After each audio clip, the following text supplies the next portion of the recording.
I'm Atrel Nashar in Washington. The U.S. military seizing two Venezuela-linked oil tankers, one in the Caribbean and the other in the northern Atlantic. President Trump also announcing Venezuela agreed to give the U.S. between 30 and 50 million barrels of oil. There are a lot of moving pieces and questions about what all of this means for energy prices in the U.S. Narco-terrorism and gun charges were behind the U.S. military capture of Venezuelan dictator Nicolas Maduro and strikes on the country.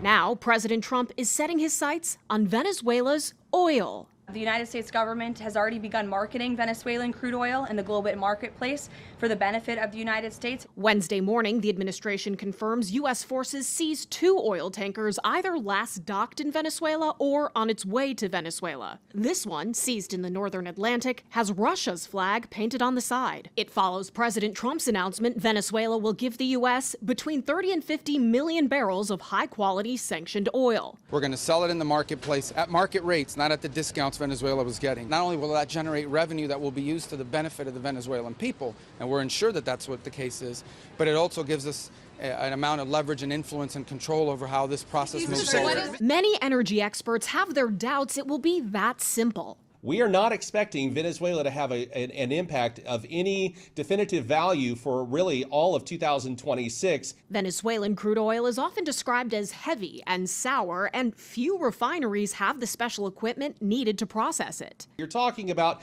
places like southeastern Texas, Louisiana. There are some refineries that can handle that, but I want to point out those refineries, for the most part, are already operating at 95% capacity. President Trump now expecting American oil companies to go into Venezuela and rebuild a deteriorated oil infrastructure. There still has to be an assessment taken from U.S. oil companies, a whole host of things that has to happen before even repairs can begin. Then it's certainly an understandable situation where you may want to hedge just a little bit and find out how is the dust going to even settle. Right now, Chevron is the only American oil company with operations in Venezuela. ConocoPhillips said it would be premature to speculate on future activities or investments. A group of oil executives will visit the White House Friday.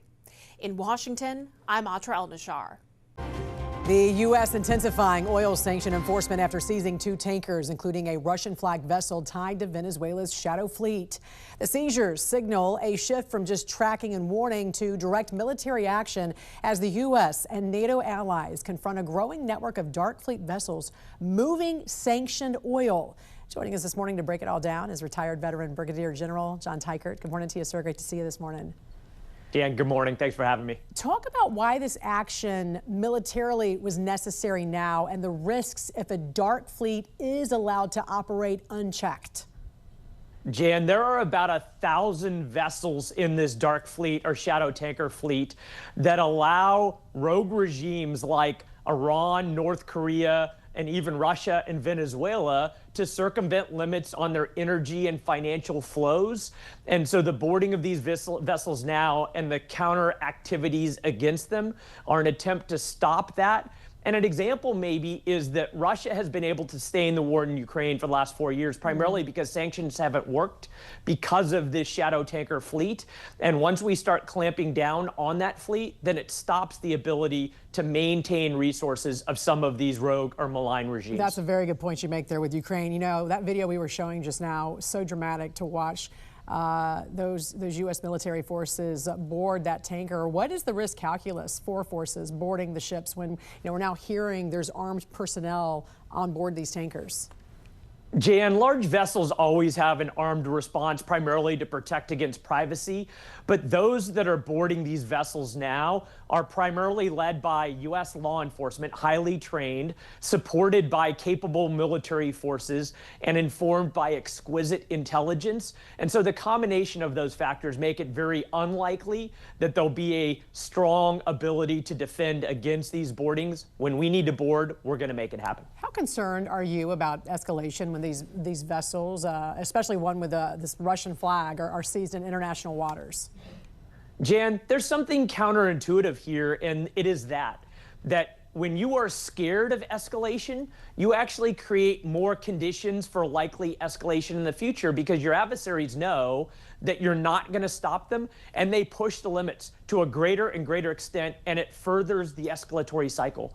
The way you stop that cycle is you take action. Your adversaries know that you have strength of capability and will, and that deters them. And that's actually the greatest way to stop escalation, is to stand up at the first part of escalation before it continues. And you mentioned all the dark fleet, vessels that currently are in our waters. Are we seeing the beginning of a new phase then, where sanctions enforcement now becomes like the standard maritime security mission?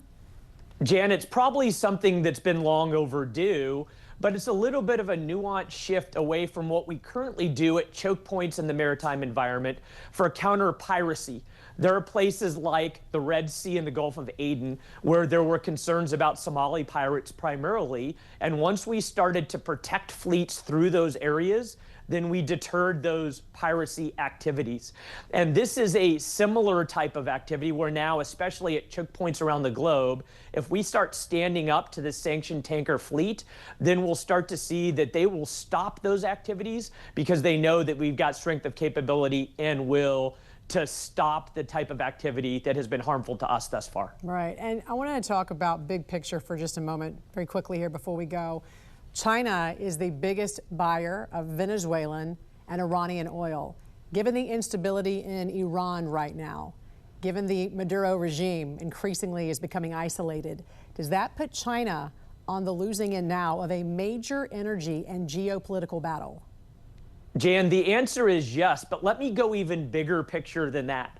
The way the United States wins in geopolitical competition is twofold. Number one, that we have energy independence, drill baby drill, but maybe even more than that, we have indigenous capability to produce what we need, so we don't risk being cut off in our supply chain. But then number two, we maintain a global presence so that the supply chain is not disrupted to us and outbound from us. And maybe an example of that is during the previous 4 years, because of Houthi activity in the Red Sea, the cost of a container being shipped from East Asia to the eastern portion of the United States tripled. That is a cost that was passed on to the American consumer because we didn't control that global commons. And now if we actually show strength, then not only do we maintain the indigenous capability and maintain supply chain, but we also stop those increasing costs being passed on that would be otherwise harmful to the American consumer. Indigenous capability and strength in the global commons, those are the two ways that we win against any adversary, China, Russia, or others. Retired veteran Brigadier General John Teichert, as always, thank you for your time with us this morning and for your service. Absolutely. Thanks, Jan.